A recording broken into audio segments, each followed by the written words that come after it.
এই ধানটা না দেখালে বোঝা যাবে না। একটা গোছা এখানে আছে, একটা গোছা ধান দেখলে আপনি মনে করবেন যে কী অবস্থা। একটা গোছা, এটা একটা ঝাড় বা একটা গোছা। ধানের অবস্থা দেখেন, ধানের অবস্থা সেন্টু পাইজাম 21, একটা গোছা এখানে। এই গোছাটায় ধান আছে, একটু গুনে দেখি। 1 2 3 4 5 6 7 8 9 10 11 12 13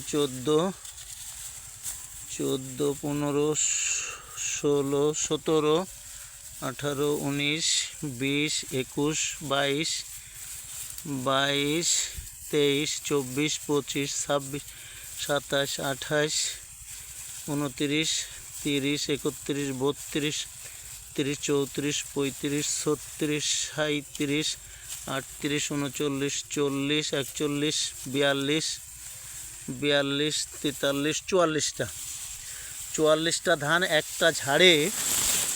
আপনি অবাক হয়ে যাবেন ধানের অবস্থাটা দেখলে। একটা ঝাড়ের ধান, এটা দেখেন, একটা ঝাড়, লক্ষ্য করেন, একটা ঝাড়ের ধান এটা সব। এটা না দেখলে বোঝানো যাবে না যে এর অবস্থাটা কী। ঝাড়গুলো দেখলে বুঝতে পারবেন যে